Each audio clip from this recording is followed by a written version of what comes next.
Mga kababayan, kamusta po? Si Kamanong po inyong lingkod ay nagbabalik po muli at tayo po yung magkomentuhan dito po sa Tambayang Makabayan. At mag-umpisa na po tayo. Umpisa na po natin, komentuhan po natin ito pong kumakalat sa social media at binabatikos po ang gobernador po ng Batangas at ang kanya pong asawa na executive secretary, mga kababayan. Dahil daw po ang kakarampot na bigas ay ipinangalan pa sa kanilang lalawigan. Mga kababayan, ang buwis ng taong bayan, ang bigas na galing sa buwis ng taong bayan, pero ipinangalan lang po sa kanila daw, di umano. Hindi ba dapat bigas ng bayan? Dahil yan po buwis ng bayan. Hindi po ba, mga kababayan? Ito po, yan po ang kumakalat na pinag-uusapan po sa social media.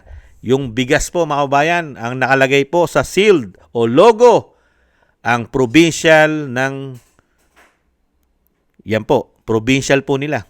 Hindi po ba? Ang provincial po nila. At syempre po, ang executive secretary seal o logo at provincial po ng Batangas at syempre office of the president. Ano po ang sinasabi? Yan po, ang sinasabi po sa social media. Breaking news, pati bigas, pinangalanan pa mag-asawang Ralph Recto at Vilma Santos.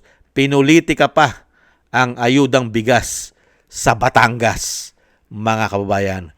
Pinulitika pa ang 10 kilong bigas na ayuda na dinala sa Batangas.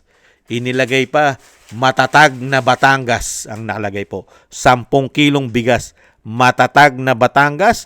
Inilagay po ang seal, ang selyo ng Batangas logo, ang kanilang seal. Ganon din po ang executive secretary, siyempre po si Ralph Recto, at siyempre po ang logo o seal ng Office of the President.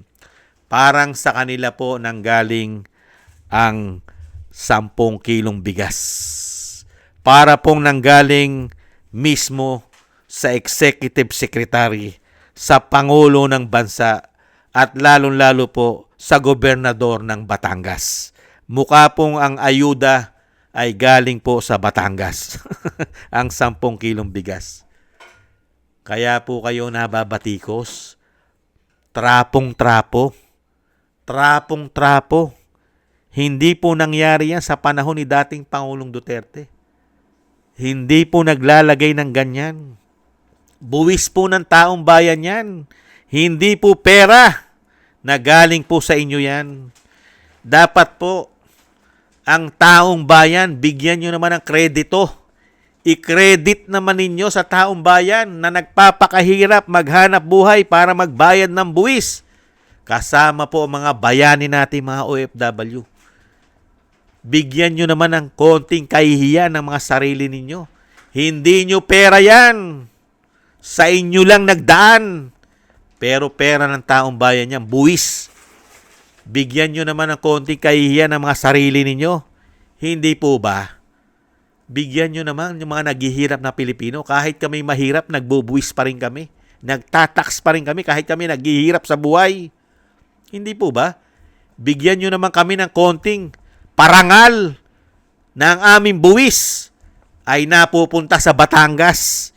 Lagyan nyo naman itong bigas na ito ay bigas ng bayan. Bigas ng taxpayer. Hindi po ba? Hindi po ba napakagandang pakinggan na yung bigas na napupunta sa Batangas na 10 kilo na pinamimigay na wala naman sa probinsya namin ay at least kami nagiging kredito sa amin. May credit sa amin. Yung buwis namin napupunta sa Batangas. 10 kilong bigas. Hindi po bigas ng Batangas. Bigas po yan ng taxpayer. Hindi kaya? Ito pong ganitong sistema na napakahilig pong ilagay ang kanilang mga logo, mga pagmumuka, mga pangalan. Trapo po yan. Yan po ay nakita po natin noong mga panahon ng dilaw, pink, liberal, di umano. Yung iba nagpapatayo pa ng estatwa, nagpapagawa pa ng mga kung ano-ano. Hindi po ba?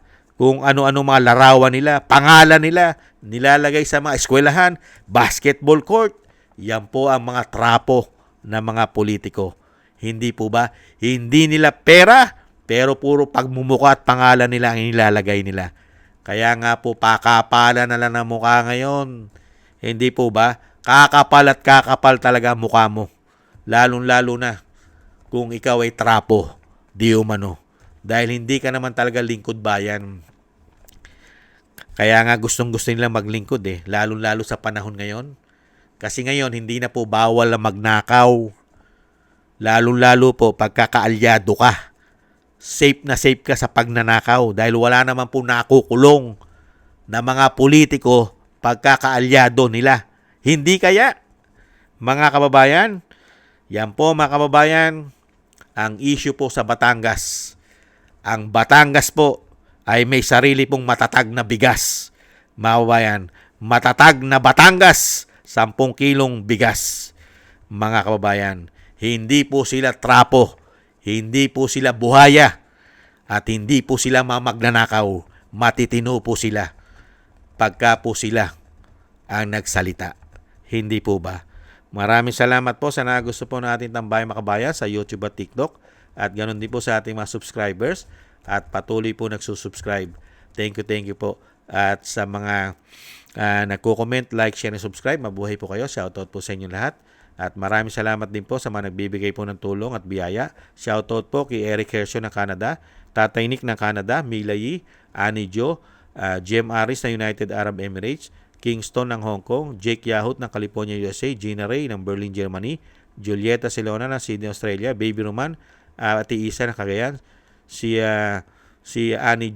ako si Pilam, Tatay Nick ng Canada, Balance Vision TV, Rolando Guerrero at Jesus Valdepena. Thank you po sa inyong lahat at ingat-ingat po kayo sa inyo po mga paggawa at God bless po sa inyong lahat. Muli po mga kabayan, tiis-tiis po muna tayo. Bye-bye!